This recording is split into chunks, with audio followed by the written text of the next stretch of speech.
ಹರೇ ಕೃಷ್ಣ. ನಮಸ್ಕಾರ ಸ್ನೇಹಿತರೆ. ನಮ್ಮ ಪವಿತ್ರ ಗ್ರಂಥ ಈ ವಿಷಯಕ್ಕೇ ತುಂಬ ಇಷ್ಟ ಆಗೋದು. ಯಾಕೆಂದರೆ ಶ್ರೀಕೃಷ್ಣ ತನ್ನ ಬೋಧನೆಯನ್ನು ಮಾಡ್ತಾ ಇರ್ತಾನೆ. ಆಗ ಅರ್ಜುನನಿಗೆ ಒಂದು ಪ್ರಶ್ನೆ ಬರುತ್ತೆ. ಆಗ ಶ್ರೀಕೃಷ್ಣ ತನ್ನ ಬೋಧನೆಯನ್ನು ನಿಲ್ಲಿಸಿ ಅರ್ಜುನನ ಪ್ರಶ್ನೆಗಳನ್ನು ಆಲಿಸ್ತಾನೆ. ಅಂದರೆ ಭಗವದ್ಗೀತೆಯಲ್ಲಿ ಪ್ರಶ್ನೆಗಳನ್ನು ಕೇಳ್ಬೋದು. ಜಗತ್ತಿನ ಬೇರೆ ಯಾವ ಗ್ರಂಥಗಳಲ್ಲೂ ಸಹ ಪ್ರಶ್ನೆ ಮಾಡೋ ಹಾಗಿಲ್ಲ. ಏನು ಹೇಳಿದೆಯೋ ಅದು ಹಾಗೇ ಮಾಡಬೇಕಷ್ಟೆ.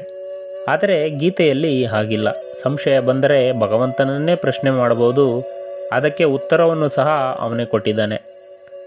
ಈಗ ನಮ್ಮ ಮುಂದೆ ಒಬ್ಬ ಬಹಳ ತಿಳಿದವನು ಏನೇನೋ ಹೇಳ್ತಾ ಇರ್ತಾನೆ. ಮಧ್ಯದಲ್ಲಿ ನಮಗೆ ಪ್ರಶ್ನೆ ಕೇಳಿದರೆ ಮುಖ ಸಿಡಿಮಿಡಿ ಮಾಡ್ಕೊಳ್ತಾನೆ. ಅಧಿಕ ಪ್ರಸಂಗ ಕೇಳಬಾರ್ದು, ಹೇಳಿದ್ದಷ್ಟೇ ಮಾಡುವಂತಾನೆ. ಆದರೆ ಶ್ರೀಕೃಷ್ಣ ತನ್ನ ಬೋಧನೆಯನ್ನು ನಿಲ್ಲಿಸಿ ಮಂದಹಾಸದಿಂದ ಅರ್ಜುನನ ಪ್ರಶ್ನೆಯನ್ನು ಕೇಳ್ತಾನೆ. ಅದೇನು ಆ ಪ್ರಶ್ನೆ ಅಂತ ಈ ಶ್ಲೋಕದಲ್ಲಿ ನೋಡೋಣ. ಹಿಂದಿನ ಶ್ಲೋಕದಲ್ಲಿ ಶ್ರೀಕೃಷ್ಣ ಹೇಳಿದ್ದ, ಯಾವಾಗ ನಿನ್ನ ಬುದ್ಧಿಯು ಸಮಾಧಿಯಲ್ಲಿ ಅರ್ಥಾತ್ ಪರಮಾತ್ಮನಲ್ಲಿ ಅಚಲ ಭಾವದಿಂದ ನೆಲೆ ನಿಲ್ಲುವುದೋ ಆಗ ನೀನು ಯೋಗವನ್ನು ಪಡಿತೀಯ ಅಂತ ಹೇಳಿದ್ದ. ಅದಕ್ಕೆ ಅರ್ಜುನನ ಪ್ರಶ್ನೆ ಹೀಗಿದೆ. ಭಗವದ್ಗೀತೆಯ 2ನೇ ಅಧ್ಯಾಯ ಸಾಂಖ್ಯಯೋಗದ 54ನೇ ಶ್ಲೋಕ. ಅರ್ಜುನ ಉವಾಚ ಸ್ಥಿತಪ್ರಜ್ಞಸ್ಯ ಕಾ ಭಾಷಾ ಸಮಾಧಿಸ್ತಸ್ಯ ಕೇಶವ ಸ್ಥಿತಧೀಂ ಕಿಂ ಪ್ರಭಾಷೇತ ಕಿಮಾಸೀತ ವ್ರಜೇತ ಕಿಂ.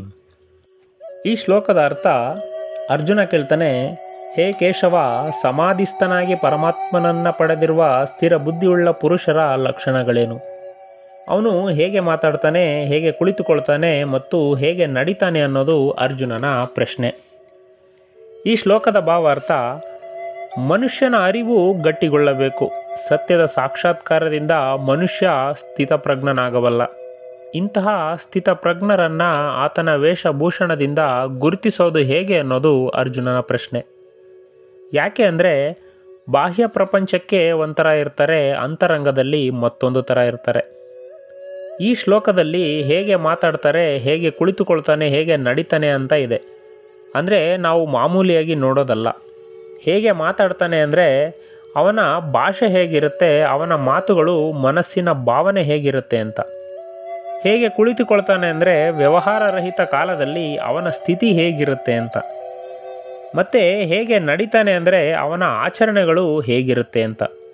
ಅಂದರೆ ಸ್ಥಿತಪ್ರಜ್ಞರನ್ನು ಹೇಗೆ ಗುರುತಿಸಬಹುದು, ಅವರು ಬಾಹ್ಯ ಪ್ರಪಂಚದೊಂದಿಗೆ ಹೇಗೆ ವ್ಯವಹರಿಸ್ತಾರೆ, ಅವರ ನಡೆ ನುಡಿ ಹೇಗಿರುತ್ತೆ ಅನ್ನೋದು ಅರ್ಜುನನ ಪ್ರಶ್ನೆ.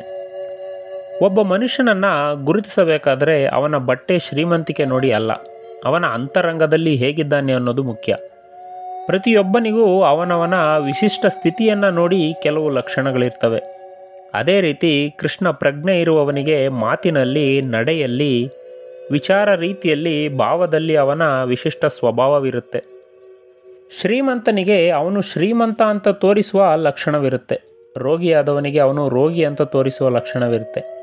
ಹೀಗೆ ವಿವಿಧ ವ್ಯವಹಾರವನ್ನು ನೋಡಿ ಅವರ ಗುಣಗಳನ್ನು ಹೇಳಬಹುದು.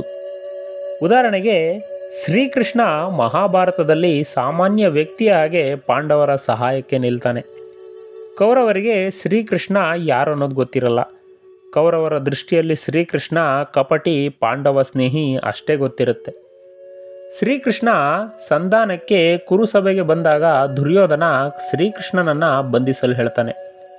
ಆಗ ಕೃಷ್ಣ ತಾನು ಯಾರೆಂದು ತನ್ನ ರೂಪವನ್ನು ತೋರಿಸ್ತಾನೆ. ಒಂದು ಕ್ಷಣ ಅಂಧ ಧೃತರಾಷ್ಟ್ರನ ಕಣ್ಣುಗಳಲ್ಲಿ ಶ್ರೀಕೃಷ್ಣನ ವಿಶ್ವರೂಪ ಕಾಣುತ್ತೆ. ಆಗ ಕೃಷ್ಣ ಹೇಳ್ತಾನೆ, ಧೃತರಾಷ್ಟ್ರ, ನಾನು ಯಾರೆಂದು ತಿಳಿಯದೆ ನಿನ್ನ ಮಗ ನನ್ನನ್ನು ಬಂಧಿಸಲು ಆಜ್ಞೆ ಕೊಟ್ಟಿದ್ದಾನೆ ನೋಡು ಅಂತಾನೆ. ಆಗ ಧೃತರಾಷ್ಟ್ರ ಕೃಷ್ಣನನ್ನು ಬಂಧಿಸಲು ಯಾರಿಂದಲೂ ಸಾಧ್ಯವಿಲ್ಲ, ಅವನನ್ನು ಬಂಧಿಸಲು ಆಜ್ಞೆ ಕೊಡಬೇಡ ಅಂತ ದುರ್ಯೋಧನನಿಗೆ ಹೇಳ್ತಾನೆ. ಹಾಗೆ ಅವರವರ ಗುಣಗಳಿಗೆ ತಕ್ಕ ಲಕ್ಷಣಗಳಿರ್ತವೆ. ಅದನ್ನೇ ಇಲ್ಲಿ ಅರ್ಜುನ ಸ್ಥಿತ ಪ್ರಜ್ಞೆಯಲ್ಲಿರುವವರನ್ನು ಗುರುತಿಸೋದು ಹೇಗೆ ಅಂತ ಪರಮಾತ್ಮನಲ್ಲಿ ಕೇಳ್ತಾನೆ. ಅದಕ್ಕೆ ಶ್ರೀಕೃಷ್ಣ ಮುಂದಿನ ಶ್ಲೋಕದಲ್ಲಿ ಉತ್ತರವನ್ನು ಕೊಡ್ತಾನೆ. ನಮಸ್ಕಾರ. ಶ್ರೀಕೃಷ್ಣಾರ್ಪಣಮಸ್ತು.